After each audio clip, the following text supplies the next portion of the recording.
The fabric recognized her before her fingers touched it. It trembled, the way inert things tremble when they sense they're about to be invoked. Because a peplos is not just a garment. It is the tactile echo of every time you have dressed to become. Epinoia had worn it since childhood. The fabric grew with her, shifted with her vertebrae, expanded with her ribs, sharpened with her hips. But more than that, it remembered. The peplos knew things about her that even she had forgotten.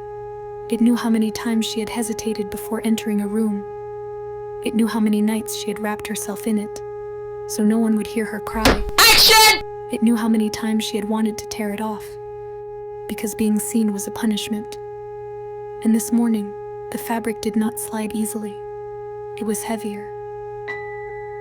How do you dress your memory on the day your fate is decided? To dress without symbolism was unthinkable. Dressing was tuning your external resonance to express without words the exact point where your fracture stood. The best clothing was not the most worn, nor the most obedient, nor the one that bowed at the feet of dictated fashion. The best clothing was the one that stared back at you from the mirror and forced you to remember something you didn't know you had forgotten. The one that touched other people's resonance in a frequency that hurt and healed at the same time. That's why it trembled. That's why it was heavy. Because today, Epinoia was not dressing to be seen. She was dressing to exist. Each piece was a letter, a spell, a map folded over skin. A coded confession, a prayer without an altar, a memory camouflaged in fabric and light. Epinoia closed her eyes and let her synthesites, those intelligent cells that guarded the border of her skin, open to the dialogue. It was an intimate gesture, like parting your legs, for someone who knows where to look. What? The fabric recognized the access and awakened its latent memory. Epinoia extended her arms and let the peplos wrap itself around her. The fabric understood. It knew that today, it could be neither too bright nor too dull, neither too present nor too absent. It had to become a surface, ambiguous enough to be interpreted in 1,000 ways and belong to none. And Epinoia frowned. Her official fate was the gentle exile of tolerable anomalies, a peripheral place where her restless soul could play at being happy without disturbing the central echo. A space where her voice would be an echo in delay, never in continuous present. And if I am no one, and if the resonance assigns me to oblivion. But fabric is an honest mirror, and what it reflected was not irrelevance. It was a crack. It was a question. It was a story that was never supposed to cross that threshold. And yet, here it was, weaving itself in real time. And in that moment, she saw the trembling hands of novices, trying to steady their auras the way one clenches their teeth to keep from crying. She saw the sons of famous bloodlines, their garments ringing too clean, as if their memories had been edited to fit more neatly into the official narrative. She saw a pair stealing forbidden glances, hidden resonances crossing in secret, a flicker of something that shouldn't be there, but that no algorithm would register, because repressed desire was considered a variable of low impact. She saw the minor attendants, those who polished the floors with discreet gestures, their wrists bound in biotechnological contracts, serving as if their lives were just footnotes to a story that did not belong to them. She saw those who pretended not to be afraid, and those who wore fear like perfume, because in this world, to display fear with elegance was an acceptable form of bravery. But she did not see him watching her. Epinoia, his gaze traced her spine vertebra by vertebra, searching for the exact point where the slightest pressure would make her collapse from within. And he enjoyed the dissection because he enjoyed incomprehensible creatures, the ones that vibrate out of phase, but believe themselves invisible. Every creature has a fracture. Epinoia was testing her existence against the fabric of matter, an intimate and desperate act, one only performed by bodies that have been forgotten and remembered so many times that they no longer know their original shape. That kind of gaze was not just rarity, it was an ontological crime, because the world can endure many things, but it cannot endure being looked at as if it could be different.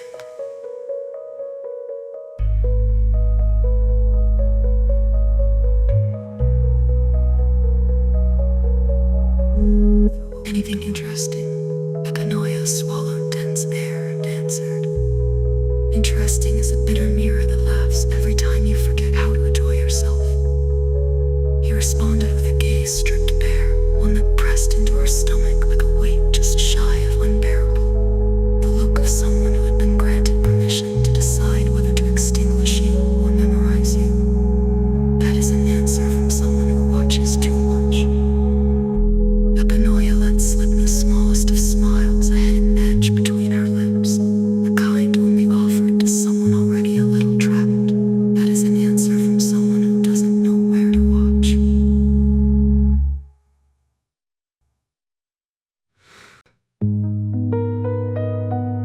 She said, "What's your name?"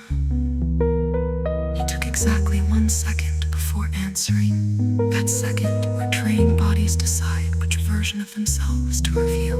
Nekios. And you? The effort was obvious to Epinoia, but instead of tearing off his disguise, she met him where he stood. She let him exist in that transitory truth that bound no one to anything. You can call me Noia. Nekios tasted the name like wine on his tongue before swallowing it, because creatures like him know that quick answers are far too human. Noia. He did not call her Epinoia. He did not make that mistake. Only the foolish say her full name aloud, the name that is both door and curse. Nekios smiled and he gestured toward the ceremonial space where people were already taking their places within the halos of connection that surrounded the hematic fountain. I think it's time for you to leave the balcony.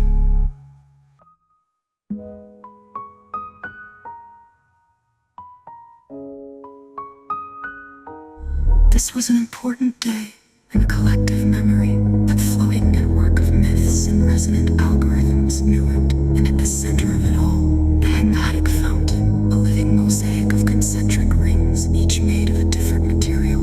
The outermost ring, bio-coated copper, the next ancestral bone, the third, an alloy of quartz and digital memory, and at the center, a blackened void, the circle of blood, the nucleus of the formal network. On the surface of the blood, the reflection of the obsidian needle suspended in mid-air, perfectly motionless, as if singing a note too high for human ears. Each seal was a confessional and a scale. It listened to your doubts, your desires, your fears, your entire historical resonance. If you had ever tried to escape yourself, the hematic fountain, to new. Resonance is a mnemonic formula, an equation between who you are and who you were. The ceremony is the final determination, the wave that dictates who you must become, so that history aligns.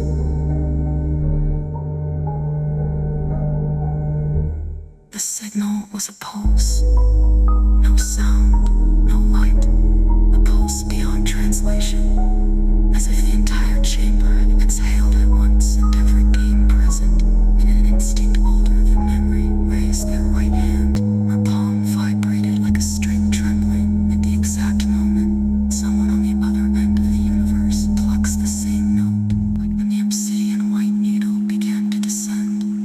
For an instant, she was not a person. She was a frequency, a floating data point in a sea of names, errors, predictions, and regrets.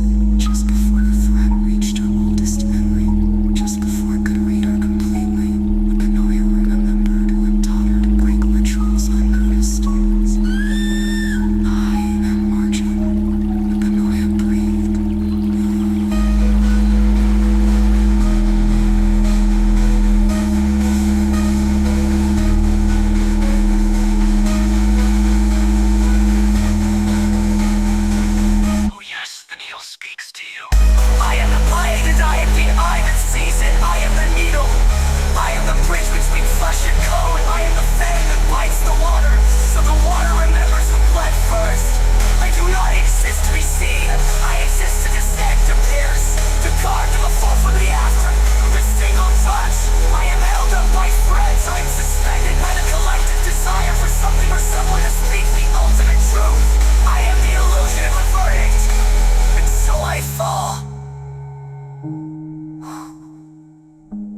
speaks to you.